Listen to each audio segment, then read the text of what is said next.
성경 말씀은 구약성경 사무엘상 2장 1절에서 8절 말씀입니다. 각자 읽어보시기 바랍니다. 인생에 고난이 오면은 어떻게 대처하고 그걸 어떻게 극복을 해야 되죠? 고난이 왔을 때 유력한 사람을 찾아서 해결하려고 하는 사람들도 있겠고, 맞서 싸우는 사람도 있겠고, 또 몰라 포기하는 사람도 있겠고, 여러 부류가 있을 겁니다. 그렇다면은 예수 믿는 사람들, 하나님의 자녀들은 내 자신이 고난에 처했을 때 어떻게 해야 될까, 무엇을 해야 될까, 이걸 생각해야 되고 이걸 고민을 해야 됩니다. 그럼 우리는 어떻게 해야 될지 오늘 본문 말씀이 교훈해 주고 있습니다. 우리 조상들의 속담 중에서 씨앗 싸움엔 돌 붙여도 돌아 앉는다는 말이 있습니다. 근데 이전에는 일부 다처제 사회였잖아요. 일부 다처제라는 건 뭐냐면은 한 명의 남편의 사랑을 차지하기 위해서 여러 명의 부인들이 치열하게 암투를 벌이는 그런 구조의 사회입니다. 그리고 이 씨앗 싸움이라고 하잖아요. 이 사랑 싸움이 얼마나 치열하고 잔인했는지 돌로 만든 부처까지 그 꼴을 보기 싫어서 돌아 앉는다고 그런 속담이 만들어질 정도로 이 싸움은 정말로 잔인한 거예요. 에브라임 사람 엘가나에게 브닌나와 한나라는 두 명의 부인이 있었습니다. 엘가나는 두 부인 중에 한나를 사랑했어요. 그럼 브닌나라는 여자는 남편의 사랑을 받지 못했다는 거 아닙니까? 그런데 참 묘하게 남편의 사랑을 받지 못하는 브닌나에게는 아들이 있었고 남편의 사랑을 받는 한나는 불임이었습니다. 고대 사회에서, 농경 사회에서 아들을 낳았다는 것은 그 가문에서 확실하게 자기 지위를 다 보장받는 거예요. 자, 브닌나라는 사람은 아들이 있어서 그 가문에서 자기 지위를 확실하게 보장받았지만은 뭐가 없습니까? 남편의 사랑이 없잖아요. 남편은 누굴 바라보고 있습니까? 저 원수덩어리 한나를 바라보고 있는 거예요. 그렇지 않아도 꼴 보기 싫은데 자기한테 아들까지 생겼어. 권력이 생긴 거예요. 그냥 갑질이 그냥 질투가 갑질이 돼가지고 비수처럼 한나에게 팍팍팍팍 꽂히는 겁니다. 얼마나 잔인했겠습니까? 한나의 삶이 어땠겠어요, 여러분? 눈물이죠, 눈물. 부딪히기만 하면 모진 소리 해대고. 남편이 내 편일지라도 브닌나라는 여자는 법적으로 지위를 확실하게 보장받았기 때문에 한나가 이길 수 없는 존재였던 겁니다. 이길 수 없는 대상이에요. 처음에 말씀드렸듯이 사람이 괴로운 상황에 처하게 되면은 그것을 벗어나기 위해서 노력들을 다 하지 않습니까? 이런 방법 저런 방법들 다 동원할 텐데 한나는 자기 괴로움을 벗어나기 위해서 어떤 방법을 동원했냐면은 기도하는 방법을 동원했어요. 생각해보세요. 불임의 문제를 인간이 어떻게 해결합니까? 내 문제는 오직 하나님만이 해결할 수 있다고 생각한 겁니다.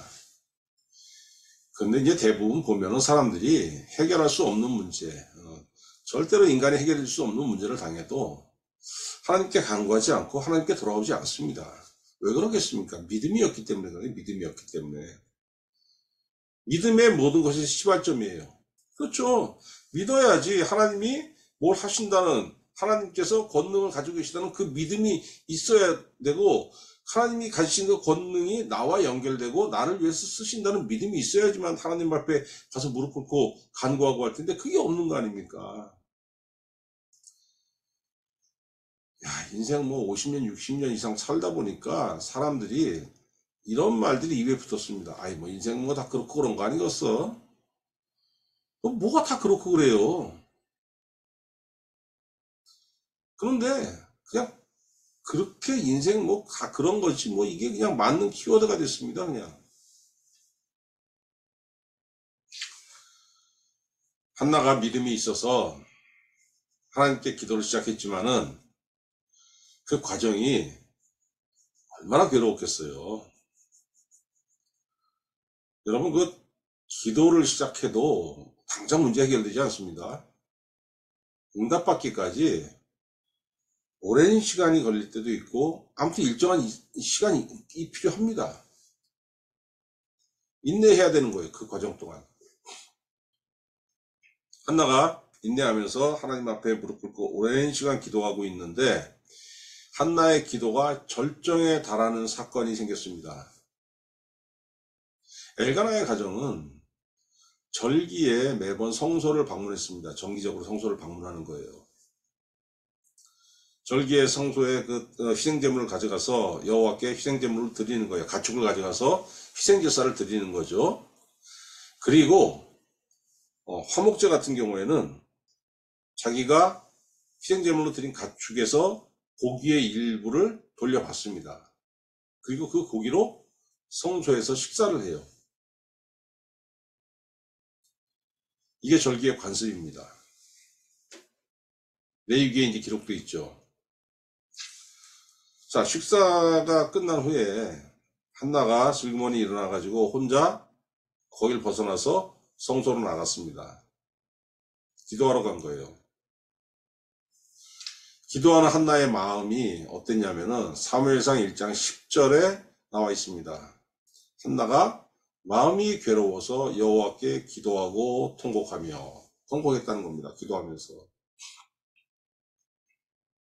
사람이 통곡할 정도로 슬픈 일을 겪는 것이 일생에서 그렇게 흔하지 않습니다.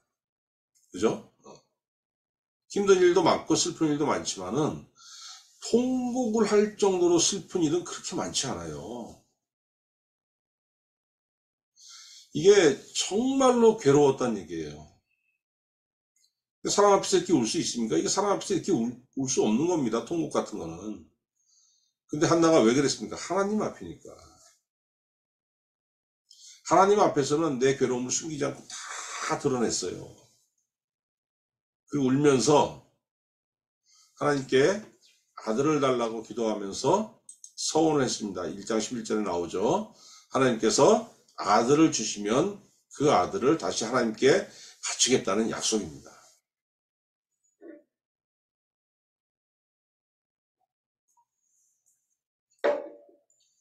한나가 기도하는 곳 근처에서 대제사장 엘리가 의자에 앉아서 쉬고 있었습니다. 흔들의자에 앉아가지고 쉬고 있는데 저기 보니까 아까 그 제사를 드렸던 여인이 그냥 그 눈물을 흘리고 이렇게 조곤조곤 기도하는 거 있거든요. 근데 그걸 보고 취해서 횡설수설하고 있다고 생각하는 거예요. 아이고, 저 식사 중에 포도주 많이 먹었구만, 취했구만. 그래가지고 지금 너무 취해서 그냥 횡설수설하고 있구만, 이렇게 생각한 겁니다. 왜 이렇게 생각했냐면요, 유대인들은 묵상 기도를 거의 하지 않습니다. 그런데 이제 한나가 그냥 이렇게 입만 탁탁탁 움직이면서 기도하고 있으니까 취했다고 오해한 거예요. 그래서 대제사장 엘리가 뭐라고 합니까? 한나에게 술 끊어라. 그래가지고 쓰겠냐 이렇게 충고했는데 한나가 뭐라고 대답했습니까? 나는 취한 게 아니고 여호와께 내 괴로운 마음을 토로한 것 뿐입니다. 이렇게 대답했죠. 자, 대제사장이 한나의 실상을 알게 됐지 않습니까? 그래서 한나를 축복합니다. 1장 17절에. 야, 근데 여러분 보세요. 대제사장이 한나를 축복하니까 뭘 축복했겠어요? 여호와께서 네 기도에 응답하시길 원하노라. 이렇게 축복했겠죠. 그랬더니 한나가 그걸 하나님의 응답으로 받아들인 거예요. 이후로 얼굴에 수심이 없어지고 음식을 달게 먹게 되었다는 겁니다. 어떻게 그럴 수 있겠습니까? 왜? 성경에 근거한 믿음이에요. 민수기 6장 24절부터 26절에 이런 말씀이 있습니다. 여호와는 내게 복을 주시고 너를 지키시기를 원하며 여호와는 그의 얼굴을 내게 비추사 은혜 베푸시기를 원하며 여호와는 그 얼굴을 내게로 향하여 드사 평강 주시기를 원하노라. 이렇게 말하라는 겁니다. 이게 무슨 말씀이냐면은 사람들이 성소에 와서 하나님을 뵙고 가지 않습니까? 갈 때 그냥 돌려보내지 말고 대제사장인 네가 나의 앞에 나온 내 백성들에게 축복 기도를 해주라는 겁니다. 왜 하나님께서 대제사장에게 이렇게 명하셨겠습니까? 네가 그렇게 축복 기도를 해주면 내가 바로 그대로 그 기도를 받은 사람에게 마음으로 받은 사람에게 내가 그렇게 역사할게 이렇게 약속하신 거예요.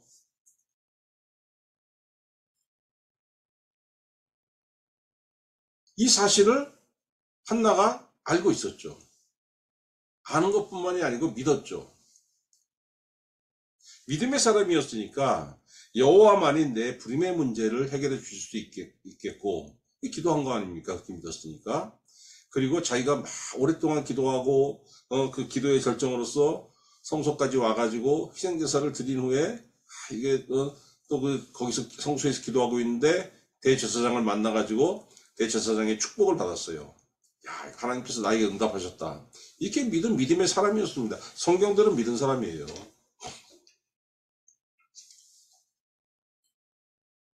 엘리 제사장이 한나를 축복한 대로 하나님께서 한나의 기도에 응답하셨습니다. 그가 잉태해서 아들을 낳은 거예요. 그리고 이 아이가 젖을 떼게 되니까 한나가 하나님께 한 소원을 지켰습니다. 여러분 본문 2장 말씀은 한나가 그 아들 사무엘을 하나님께 바치기 위해서 하나님의 전에 데려와서 하나님의 종으로 바치면서 기도한 내용입니다. 1절에 뭐라고 했습니까? 뿔이 높아졌다고 그러잖아요. 내 뿔이 여호와로 말미암아 높아졌으며 뿔은 뭐예요? 힘의 상징입니다. 힘의 상징, 권력의 상징이에요. 하나님께서 응답하시니까 사람의 힘과 위치가 변하더라는 겁니다. 그냥 군인나에게 그냥 탁 돌려가지고 찍소리도 못하고 그냥 그 원수 같은 그 사람에게 그냥 도끼 그냥 저주 갑질을 다 당했는데 하나님께서 나에게 응답해 주셨더니 야, 힘과 위치가 변하다는 거예요. 뿔이 높아졌다는 거예요. 뿔이. 그냥 이전에는 그냥 군인나가 나를 향해서 그냥 입만 열고 와와와 하고 나는 입 꾹 다물고 있었는데 이제는 자기도 군인나를 향해서 입을 벌릴 수 있게 됐다는 겁니다. 왜? 하나님께서 나와 함께 하셨더니. 제가 일했던 어떤 교회에서 어떤 권사님이 계셨습니다. 근데 그 권사님의 동서, 손아래 동서, 남편의 동생의 부인이죠. 그 여자가 무당이에요. 집안에 일이 있으면 대소사가 있으면 이게 모이지 않습니까? 다 며느리들이. 그 며느리들이 모여서 일을 하는데 그렇게 그 무당 동서가 그렇게 권세를 부리더래요. 그냥 말로 그냥 위아래 할 것 없이 자기가 다 휘젓고 다 그냥 시키고 근데 그 위세에 눌려서 아무도 그 찍소리를 못하더라는 겁니다. 이 권사님 가정에 위기가 닥쳤어요. 야, 저는 이게 그때 정말 기도 열심히 하는 분을 그때 뵀는데 낮이건 밤이건 교회를 떠나지 않습니다.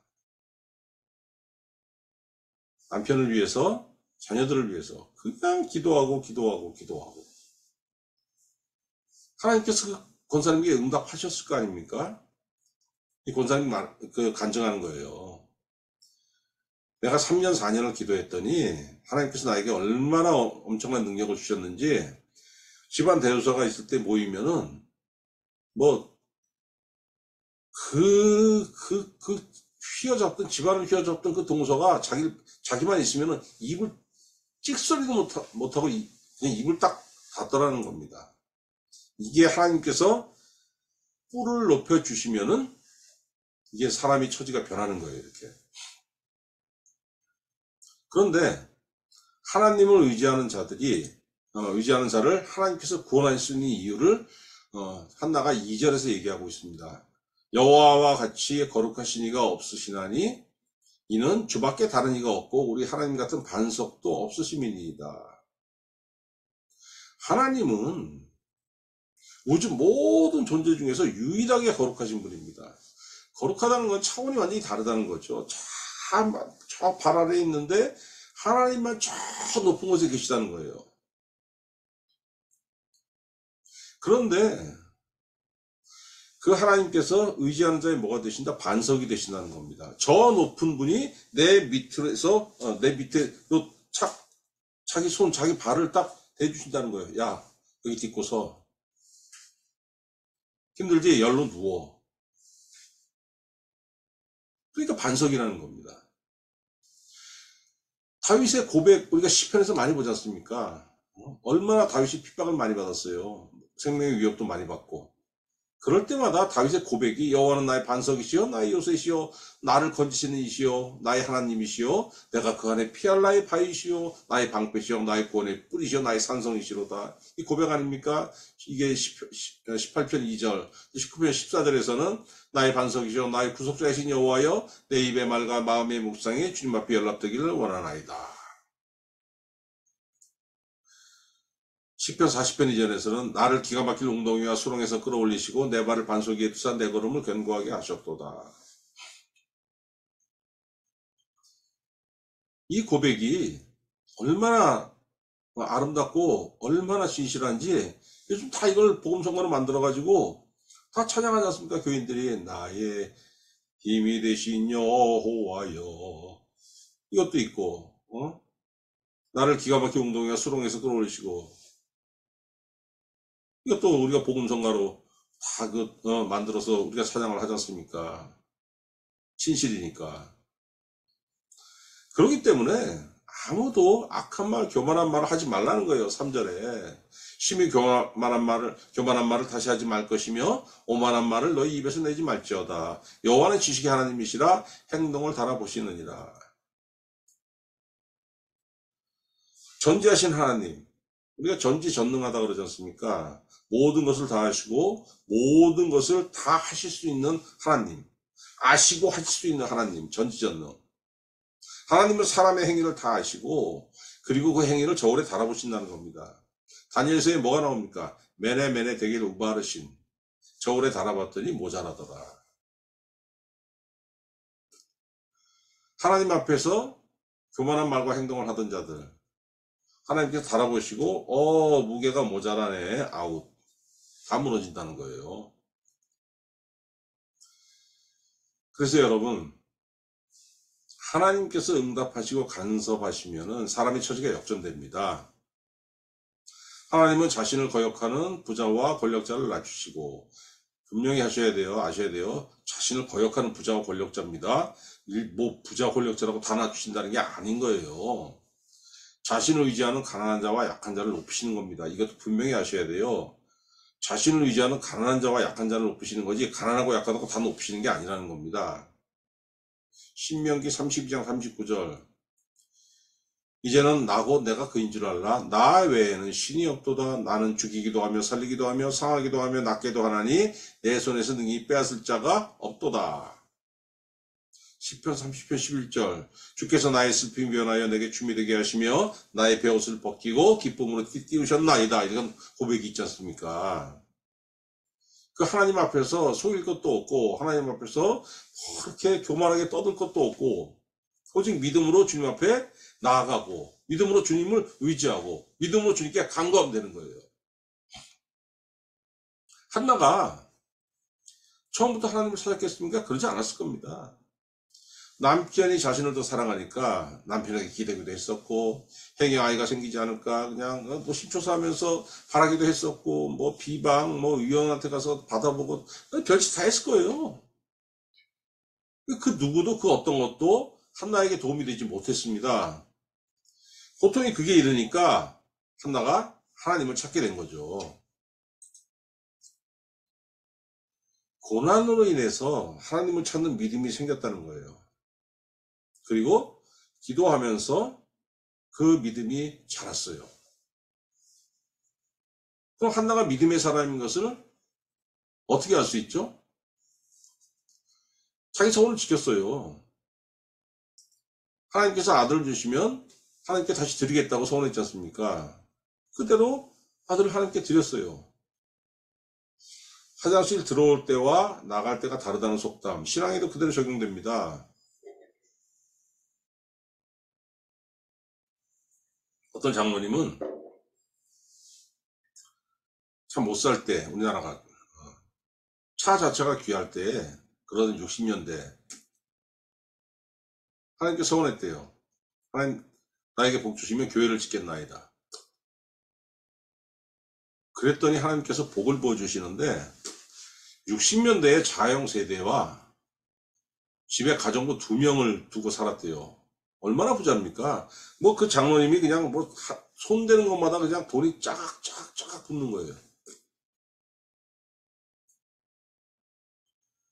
그러면은 교회를 뭐돈 아까워서 짓지 못한다면은 개척교회 같은 거 몇 군데 후원 정도는 해야 될 거 아닙니까? 그걸 안 한 거예요. 야, 그랬더니 인생 후반부에 하나님께 다 걷어가시더라고요. 다 걷어. 손 대는 것마다 다 망합니다. 그 다음부터는.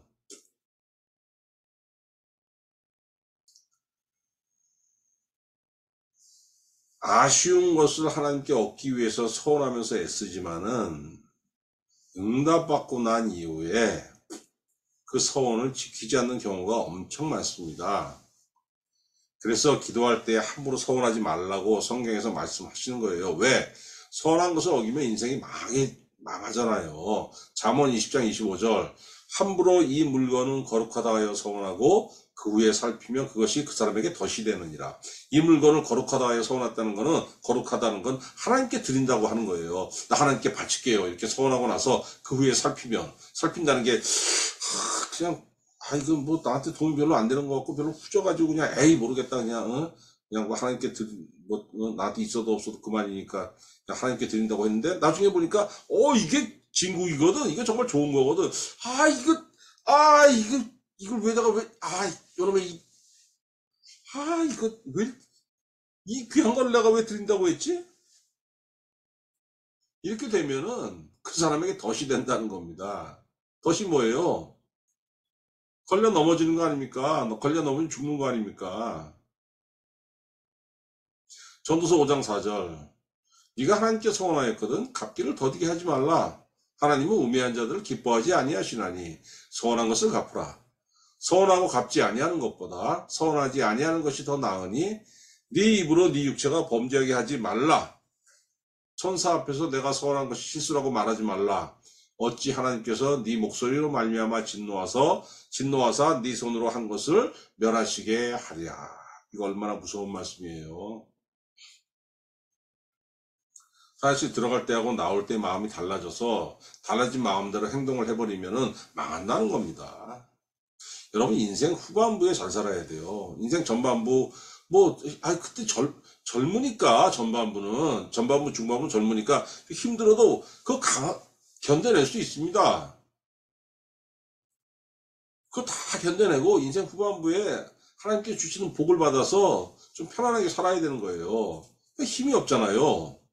전반부에 떡덩어리 잘 살면 뭐합니까? 중반부에. 인생 후반부에 아무것도 없어가지고, 속된 말로 개털이 돼버리면 어떻게 버틸 겁니까?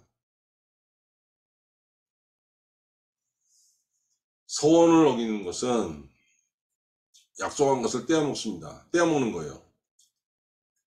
인간과 인간도 마찬가지 아닙니까? 여러분, 사람은 두 개 딱 보면 돼요. 돈 약속 지키는지, 시간 약속 지키는지. 둘 중에 하나라도 팀이하면 그 사람하고 거래하면 안 됩니다. 시간 약속 안 지키는 사람이 돈 떼먹기 쉽고, 이게 두가 다 연결돼. 왜? 그 마음 자세이기 때문에.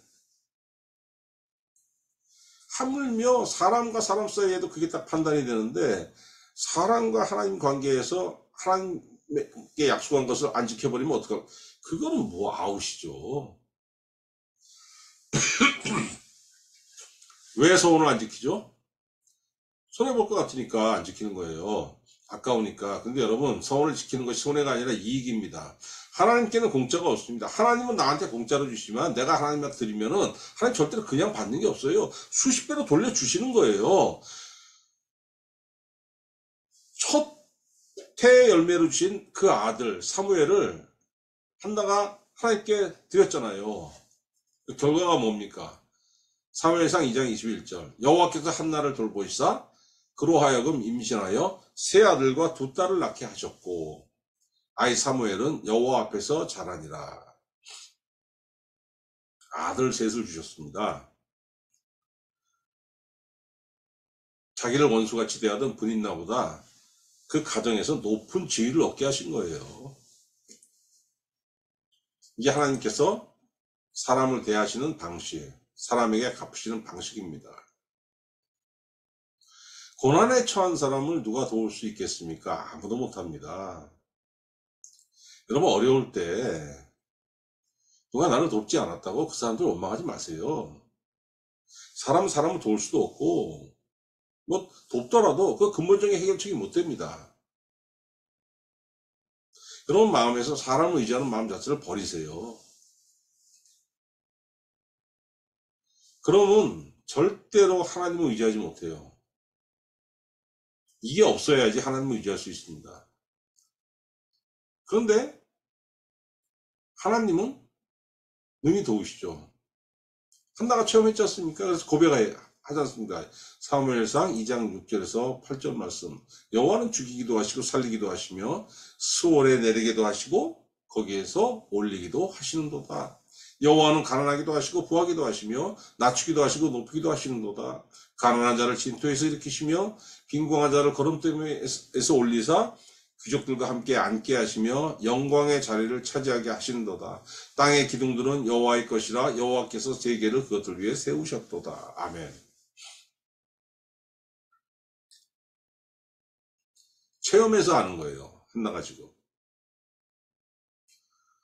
자, 하나님은 우리 구주 예수 그리스도를 믿고 의지하는 자들에게도 동일한 약속을 주셨어요. 야고보서 2장 5절 내 사랑하는 형제들아 들을지어다 하나님의 세상에서 가난한 자를 택하사 믿음으로 부유하게 하시고 또 자기를 사랑하는 자들에게 약속하신 나라를 상속으로 받게 하지 아니하셨느냐. 하나님은 한나에게만 베푸시는 것이 아니고 한나처럼 동일하게 하나님을 의지하고 하나님 앞에서 인내하고 기도하고 이 사람들에게 동일하게 은혜로 베푸신다는 겁니다.